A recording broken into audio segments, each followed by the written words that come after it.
तो dear students, अभी तक हम लोग thermodynamics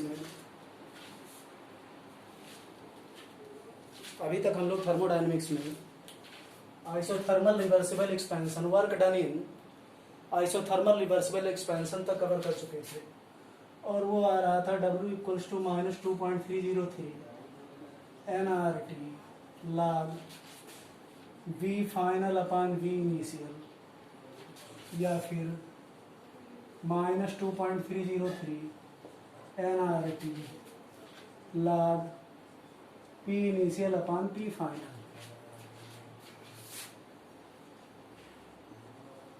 work done in isothermal reversible compression. Gas को कंप्रेस करेंगे तो उसका वॉल्यूम घटेगा, और सिस्टम हमारा है n मोल आइडियल गैस। तो हम लोग यहाँ पर वॉल्यूम भी है, वही सेम लाइन है। तो ये P1 था, ये P2 था, ये V1 था, ये V2 था, और ये यहाँ से आता है। तो V इनिशियल हमारा हो गया V2 और V फाइनल हो गया हमारा V1। P इनिशियल हो गया हमारा P2 और P फाइनल हो गया हमारा P1। और बॉयल्स लॉ काम करेगा तो P1 V1 equals to P2 V2। तो फिर से वही सब आएगा, P एक्सटर्नल इंटू DV, और P एक्सटर्नल फिर से हम लोग वही करेंगे। रिवर्सिबल है तो P external equals to P gas, और जब वही करेंगे तो हमारा फार्मूला आ जाएगा W equals to -nRT ln, और अब की बार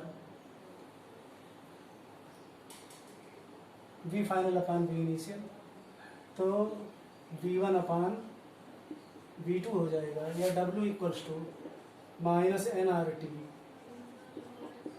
ln P2 upon P1 type का आ जाएगा। मतलब हमको चाहे एक्सपेंशन हो चाहे कंप्रेशन, तो W equals to -nRT ln B final upon V initial, और W equals to -nRT ln P initial upon P final. ये दोनों ही फार्मूले ध्यान में रखने हैं, चाहे एक्सपेंशन हो या फिर compression. Minus sign plus sign वो अपने आप जो वैल्यूज रहेंगी V1 V2 की उसमें कंपनसेट होगा। एक जरूरी बात यह देखनी है कि अगर गैस एक्सपैंड कर रही है तो ऑब्वियस सी बात है कि गैस का प्रेशर, गैस अगर एक्सपैंड कर रही है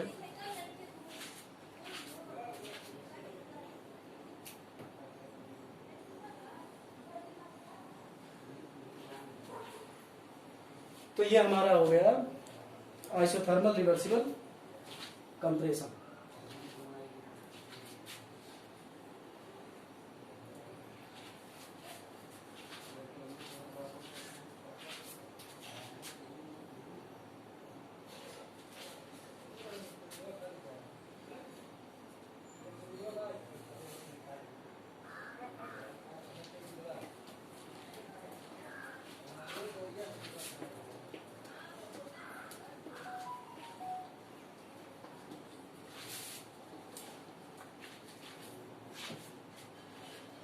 अब यहाँ पर एक बात हमको और ध्यान देना है कि ये तो हमारा हो गया isothermal reversible expansion, isothermal reversible compression. Isobaric भी हो सकता है, तो work done at constant pressure, work done at constant pressure. तो मान लो gas is expanded reversibly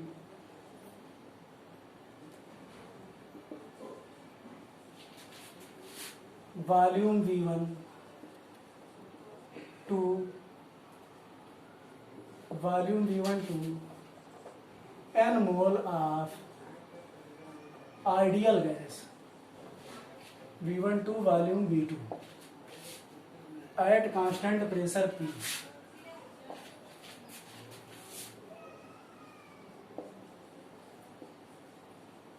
At constant pressure P.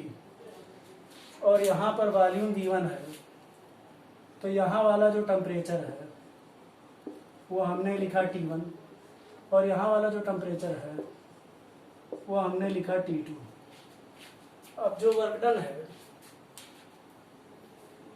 W equals to minus P external into delta V, और हम लोग जानते हैं कि रिवर्सिबल प्रोसेस है तो पी एक्सटर्नल पी गैस के बराबर है, तो गैस का प्रेशर P था, तो W equals to minus P V2 minus V1। ये हमारा work done at constant process हो जाएगा, और इसी प्रोसेस को हम लोग आइसोबारिक प्रोसेस बोलते हैं जब प्रेशर कांस्टेंट है तब। अगर V1 T1 नहीं दिया है तो यहाँ पर PV1 इक्वल्स टू nRT1 लिखा जाएगा और PV2 इक्वल्स टू nRT2 लिखा जाएगा। तो ये हमारा हो गया माइनस, अंदर लेके चले जाएं इसको, तो nRT2 माइनस nRT1 भी हो जाएगा, मतलब माइनस nRT2 माइनस T1 या माइनस nR डेल्टा T भी लिखा जा सकता है अगर कांस्टेंट प्रोसेस है, तो कांस्टेंट प्रेशर है। आइसोबारिक प्रोसेस है कांस्टेंट।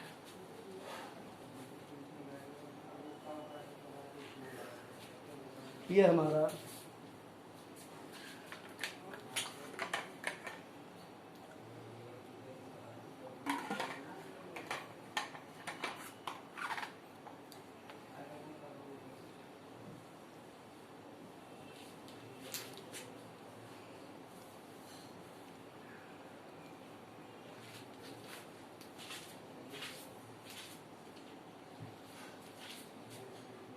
नेक्स्ट केस हो गया रिवर्सिबल।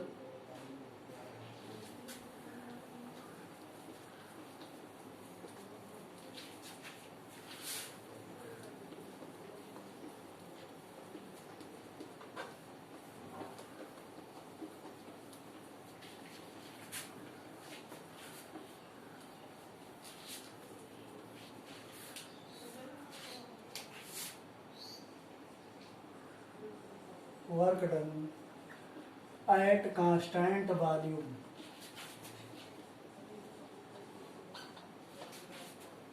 reversible or irreversible। तो ये थर्ड हो गया केस। तो work done at constant volume reversible और इरिवर्सिबल। थर्मोडायनेमिक्स में integral minus integral P x t d V, और जब वॉल्यूम कांस्टेंट है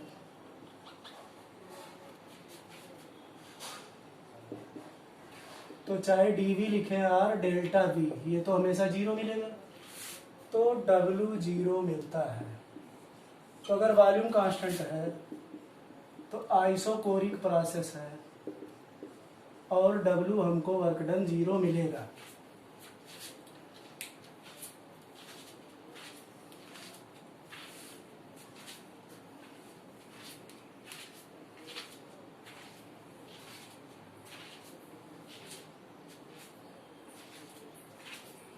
तो कांस्टेंट वॉल्यूम पर वर्क डन हमेशा जीरो मिलेगा।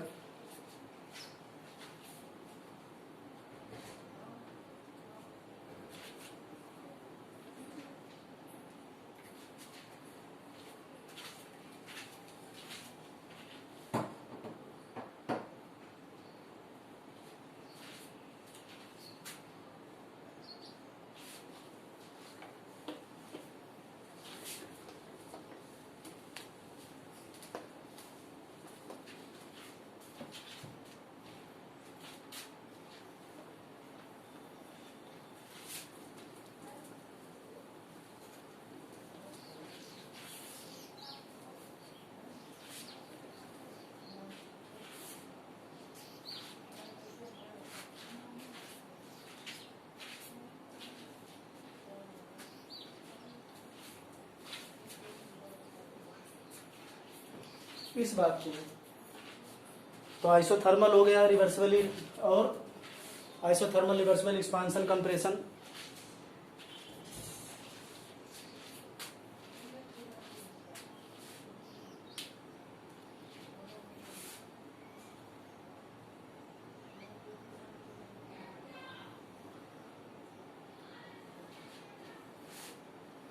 वर्क डन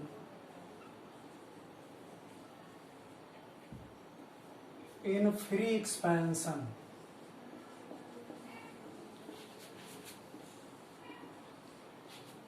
मतलब let an mole of an ideal gas is allowed. ये बहुत इंपॉर्टेंट है कम से कम इस चैप्टर में। To expand freely. अब कोई भी गैस अगर फ्री एक्सपैंड करेगी तो मतलब बाहर से कोई एक्सटर्नल एजेंट नहीं था, तो पी एक्सटर्नल हो गया 0। तो W equals to minus integral P s t d V 0 आ जाएगा, तो वर्क डन आ गया 0। दो बातें बहुत ध्यान से देखनी है, ये दोनों इम्पॉर्टेंट है। Work done in free expansion, इसी तरीके से वर्क डन अगेंस्ट वैक्यूम। तो वर्क डन अगेंस्ट वैक्यूम भी कहा गया, तो वर्क डन अगेंस्ट वैक्यूम कहा गया, इसका मतलब फिर से बाहर कुछ नहीं है, तो पी एक्सटर्नल फिर से 0, तो W इक्वल्स टू 0। तो work done in free expansion और वर्क डन अगेंस्ट वैक्यूम ये दोनों आ गए 0।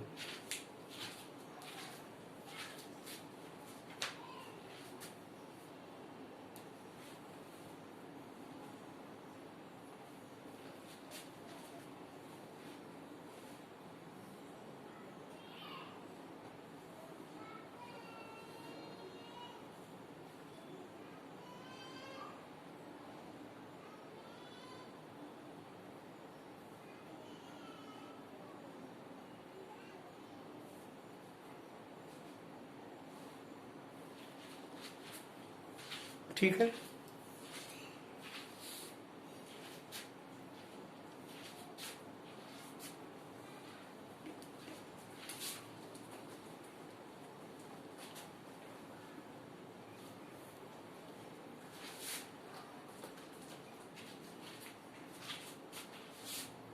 तो एक बहुत जरूरी बात अगर हम देखें कि अगर कांस्टेंट प्रेशर है तो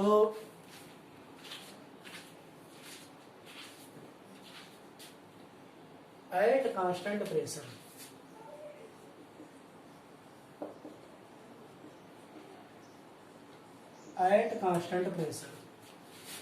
जब P इक्वल्स टू कांस्टेंट था,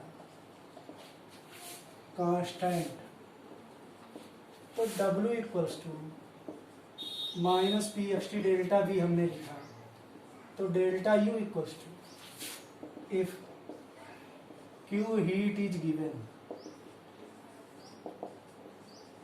तो ध्यान दें, तो Q और प्रोसेस कांस्टेंट प्रोसेस है, तो इसको समझने के लिए यहाँ पर QP लिख दिया जाता है, QP minus P x T into D we delta P।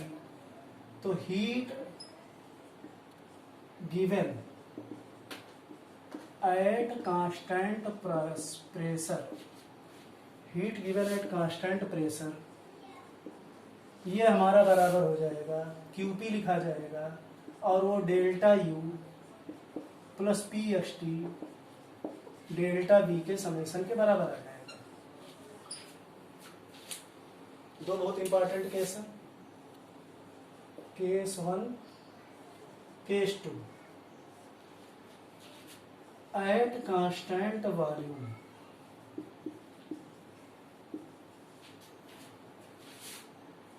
QV heat is given. ये जो B का सब्सक्रिप्ट यहाँ पर लगाया गया है, इसी चीज को सिग्निफाई करता है कि ये प्रोसेस को एग्जीक्यूट किया जा रहा है कांस्टेंट वॉल्यूम पर। अब जब कांस्टेंट वॉल्यूम है तो constant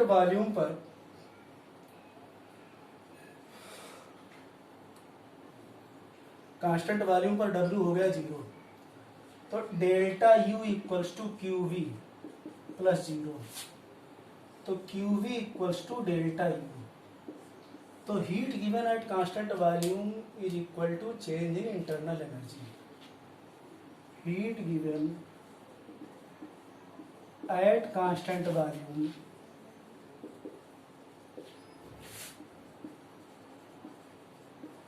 is equal to change इन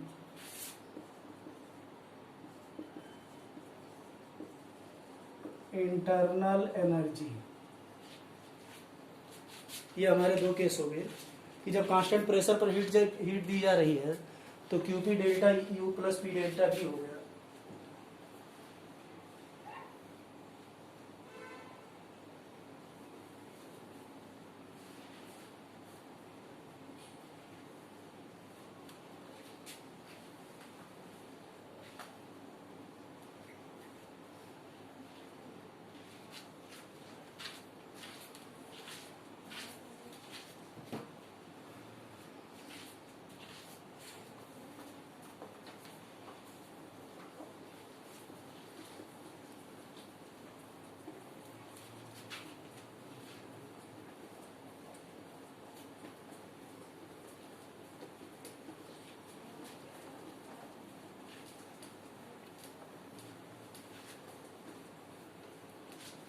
अब इस चीज को अगर हम ध्यान से देखें तो एडियाबेटिक प्रोसेस के साथ क्या हो रहा होगा उसकी डिटेल में हम थोड़ा सा आगे जाएं, लेकिन एक चीज कंफर्म है कि in case of adiabatic process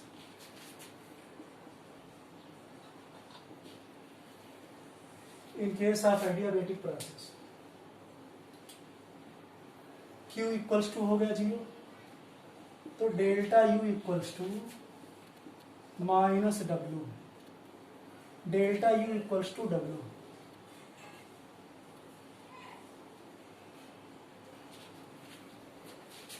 अब हम लोग ये देख लेते हैं कि जो हमारी इंटरनल एनर्जी है तो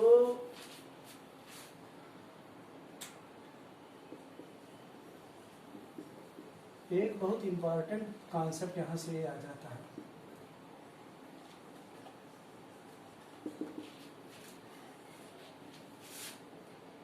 internal energy is a state function.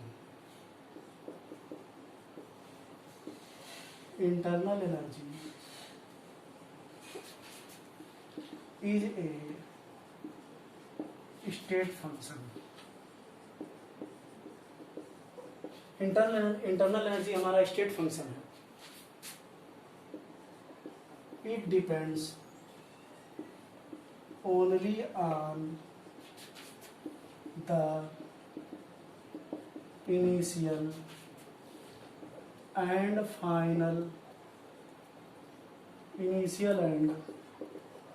Final state. ये पहला पॉइंट हो गया। W work done, W is a path function. Path function का मतलब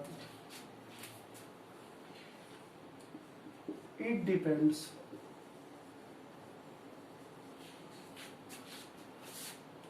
on the path as well as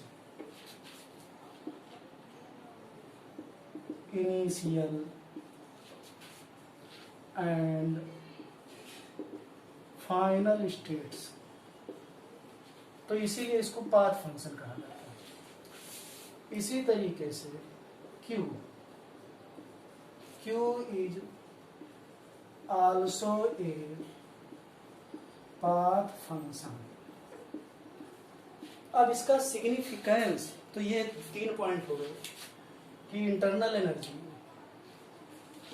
energy state function है, तो इंटरनल एनर्जी केवल इनिशियल और फाइनल स्टेट पर डिपेंड करता है, और वहीं पर हमारा work done W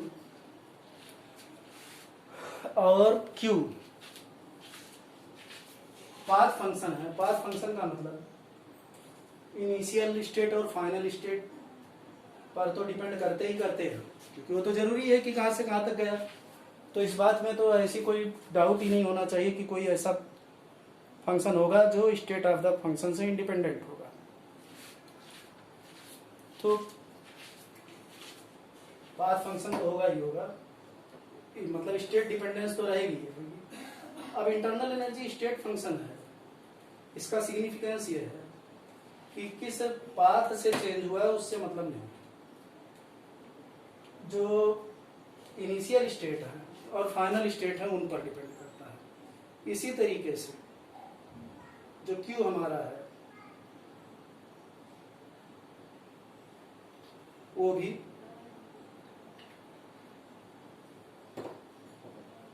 path function है, और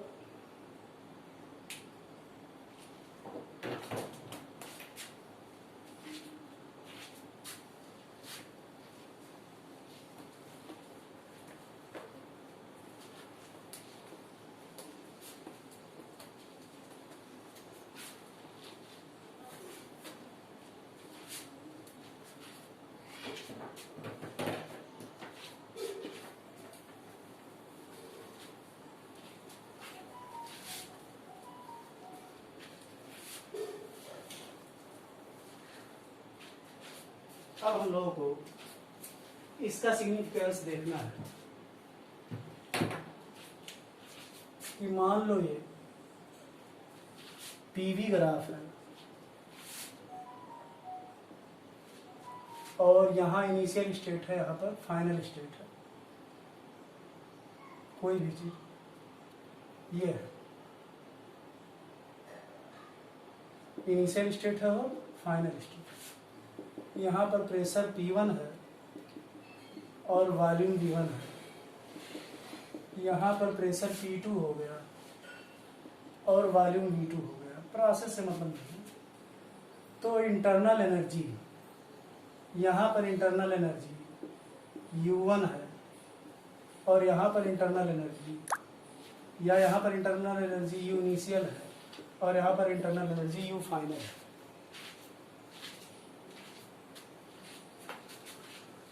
तो जो चेंज इन इंटरनल एनर्जी है, मान लो पहले रास्ते से हम गए 1 2 3, फर्स्ट सेकंड और थर्ड। तो जो चेंज इन इंटरनल एनर्जी है 3 पाथ्स, पाथ 1, पाथ 2, पाथ 3, इन 3 रास्ते से हम गए हैं I to F, I से F तक गए हैं 3 रास्ते से। मतलब P1 V1 T1 to P2 V2 T2, एकदम से जनरल कर दें। यहाँ पर टेम्परेचर T1 है और यहाँ पर टेम्परेचर T2। तो जो चेंज इन इंटरनल एनर्जी है, यहाँ पर भी चेंज इन इंटरनल एनर्जी वो U final minus U initial है along all 3 paths। तीनों ही रास्ते में जो चेंज इन इंटरनल एनर्जी है वो U final minus U initial along all 3 paths। लेकिन सेम जो वर्क डन है, तो अगर पाथ 1 में जो वर्क डन है उसका area under the curve W1 work done in path 1, तो मैक्सिमम एरिया अगर हम W1 देखें तो PV के अंडर में इतना एरिया आ रहा है, तो W1, W2 वर्क डन इन पाथ 2 और W3 वर्क डन इन पाथ 3। और अगर हम देखें एरिया का आर्डर, तो ये पाथ 2 का एरिया है और ये हमारा पाथ 3 का एरिया है।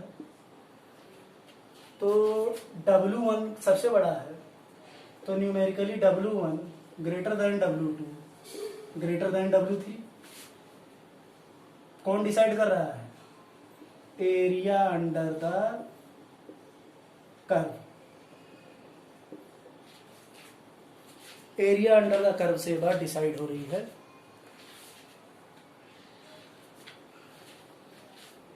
कि कौन बड़ा। तो ये हमारा हो गया इंटरनल एनर्जी।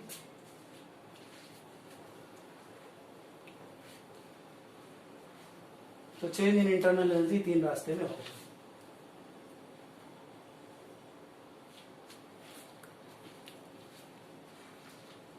अब इसमें देखना है कि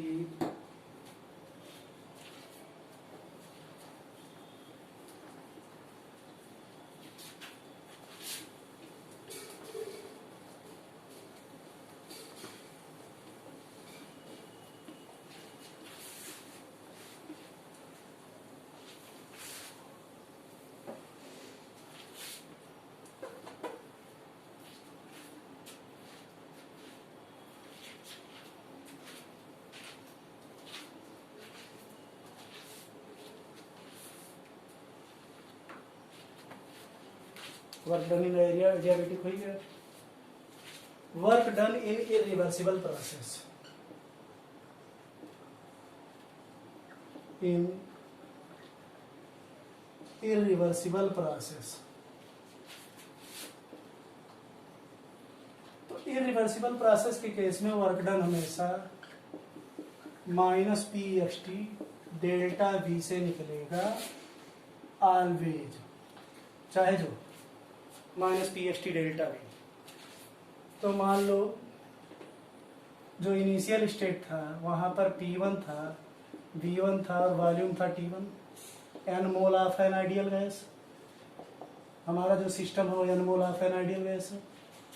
और जो फाइनल स्टेट है वो P2, V2, T2 है।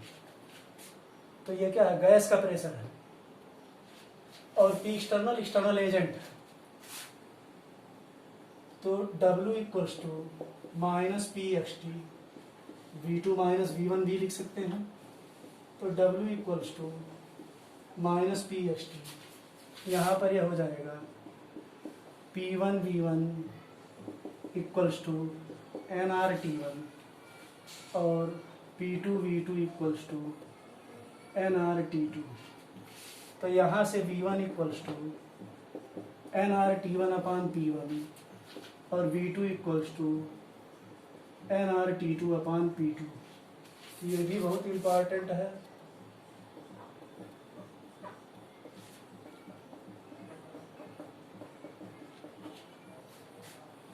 तो ये हो जाएगा nRT2 अपान P2 माइनस nRT1 अपान P1। इनमें से कोई भी तरीका लगाना पड़ सकता है। पहचानेंगे कैसे? Keyword to identify irreversible process. Keyword to identify irreversible process. तो जो कीवर्ड है वो रहेगा against a constant, against a constant external pressure of. इतना क्वेश्चन में दिख गया तो जो प्रोसेस है वो इरिवर्सिबल प्रोसेस हो गया। और इरिवर्सिबल प्रोसेस हो गया तो वर्क डन हमेशा minus P external delta we से निकलेगा।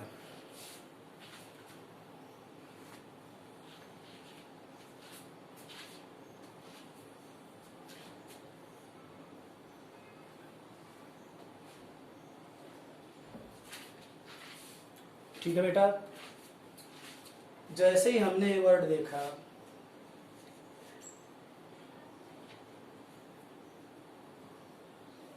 तो हमको ये आइडेंटिफाई कर लेना है। अब अभी तक जो कवर हुआ है उस पर हम लोग कुछ क्वेश्चन लगाएंगे। तो ऑलवेज ये जरूरत पड़ेगी तो इसकी भी जरूरत पड़ सकती है अलग अलग क्लासेस के केस में। अब P2 P एक्सटर्नल के बराबर भी हो सकता है, वो वहां से डिपेंड करेगा कि कंडीशंस कैसी हैं, क्वेश्चन में क्या वैल्यू दी गई है। अब 2-3 बहुत इंपॉर्टेंट हम लोग न्यूमेरिकल करेंगे इन सारे प्रोसेस को समझने के लिए।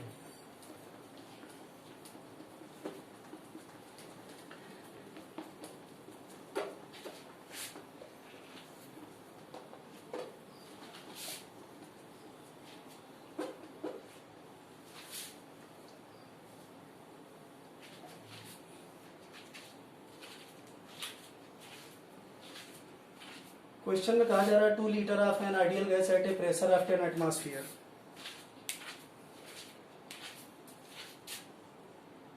Two litre of an ideal gas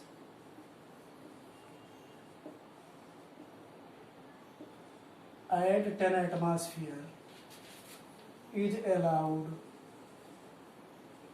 to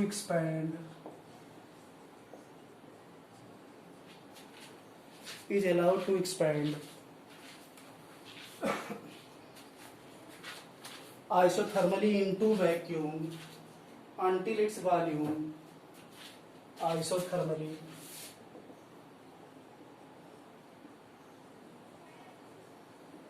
into vacuum until its volume becomes 10 liter.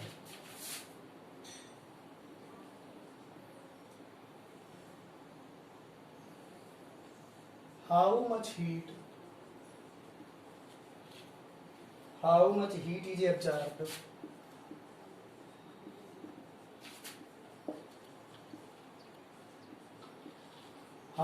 is absorbed and how much work is done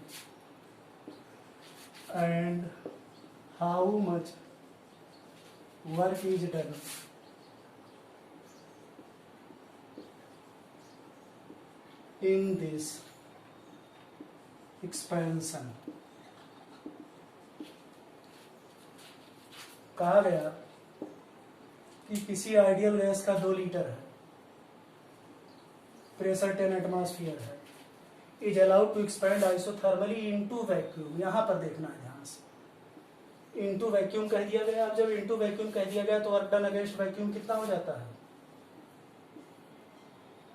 work done in vacuum 0 होता है, तो W हो गया 0।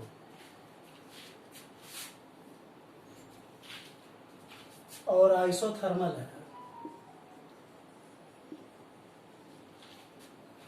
गैस है, तो टेम्परेचर हो गया कांस्टेंट। आइडियल गैस की internal energy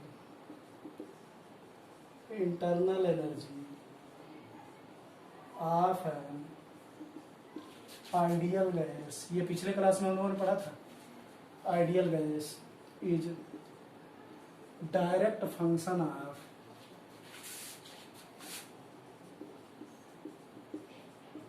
temperature if temperature is constant then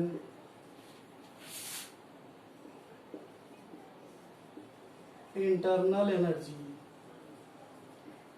is constant. तो जब इंटरनल एनर्जी कांस्टेंट है तो डेल्टा यू जीरो हो गया।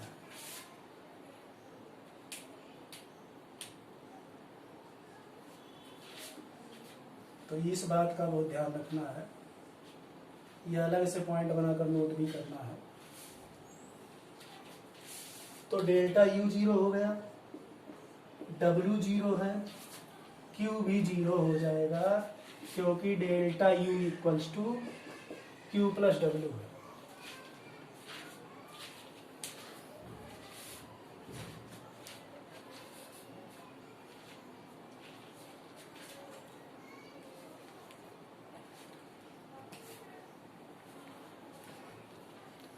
तो क्वेश्चन में कहा गया 2 mole of an ideal gas at 10 atmosphere is allowed to expand isothermally into vacuum until its volume becomes 10 liter. How much heat is absorbed and how much work is done in this expansion? तो work done कैसे पहचानना है? Into vacuum. तो work done in vacuum कितना हो गया? 0। W हो गया 0। आइसोथर्मल गैस है, आइसोथर्मल है, n mole of an ideal gas है, तो किसी भी गैस की इंटरनल एनर्जी टेम्परेचर का डायरेक्ट फंक्शन होती है। एकदम ध्यान से सुनना इस बात को। किसी भी गैस की इंटरनल एनर्जी टेम्परेचर का डायरेक्ट फंक्शन होती है। अगर टेम्परेचर कांस्टेंट है तो इंटरनल एनर्जी भी कांस्टेंट रहेगी, और जब टेम्परेचर कांस्टेंट है, इंटरनल एनर्जी कांस्टेंट है, तो चेंज इन इंटरनल एनर्जी 0। तो डेल्टा यू हो गया 0।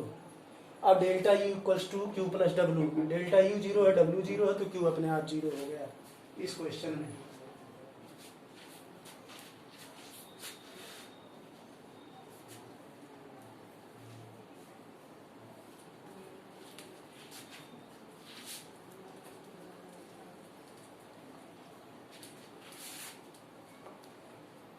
अब यही रेफरेंस क्वेश्चन है इसी पर।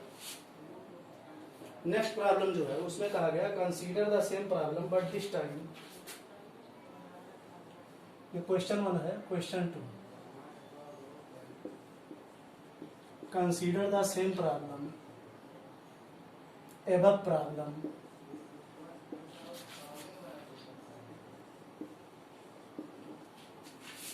but this time against a constant external pressure, but this time against a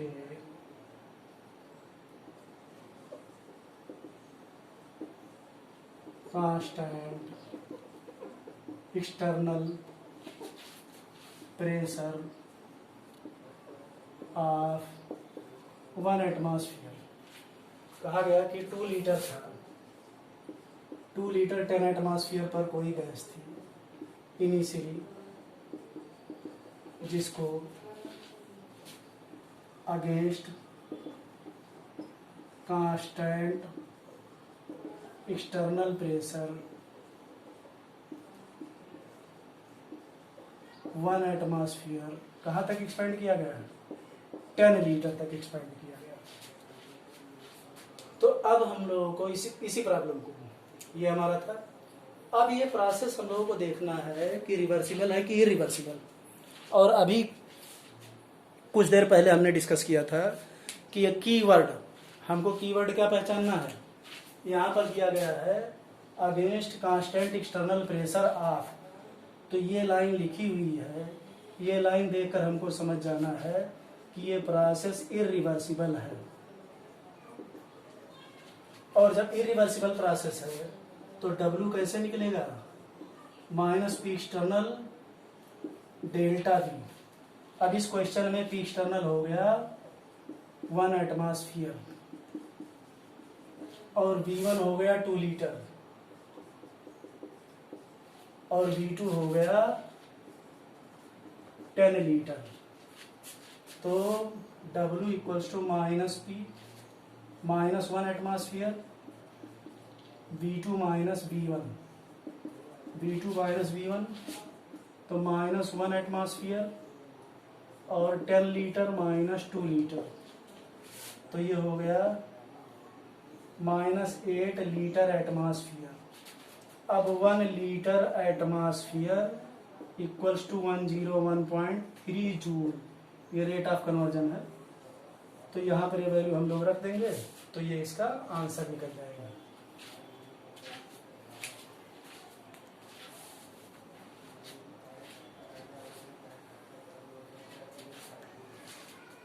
तो हमने क्या किया, कहा गया कि 2 लीटर आइडियल गैस था 10 एटमॉस्फेयर पर, जिसको अब हमने एक्सपेंड कराया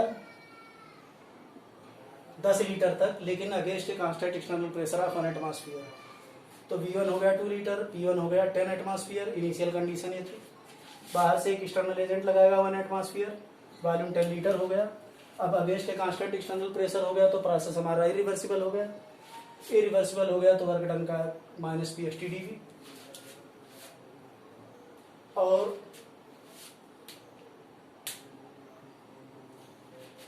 प्रोसेस आइसोथर्मली है।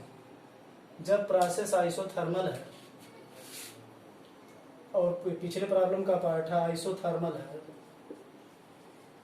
और प्रोसेस आइसोथर्मल है, तो डेल्टा U हो गया 0। तो डेल्टा U 0 हो गया, तो Q + W 0 हो गया, तो Q = -W, तो Q = 8 लीटर एटमॉस्फेयर। तो ये हो गया पूरी चीज यहाँ से यहाँ तक।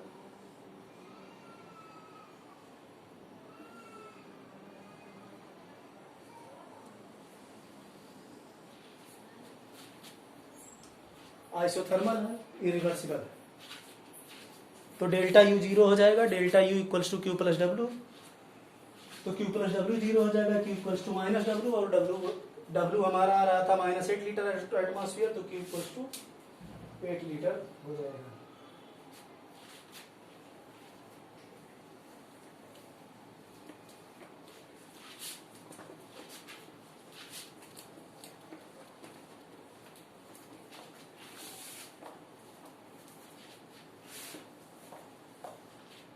अब इसी सेम प्रॉब्लम में थर्ड क्वेश्चन जो है,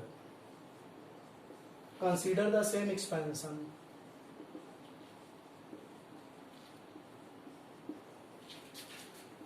कंसीडर द सेम एक्सपेंशन मतलब वही 2 लीटर से 10 लीटर तक ले रहे हैं, to a final volume of 10 litre,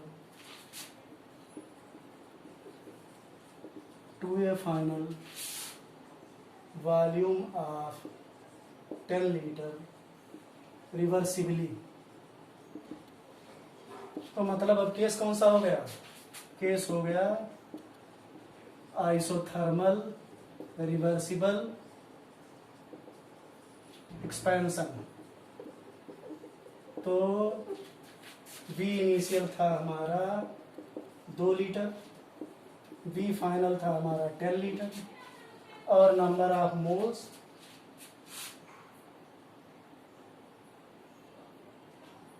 हम लोग PV = nRT है, तो nRT की जगह पर P रख देंगे।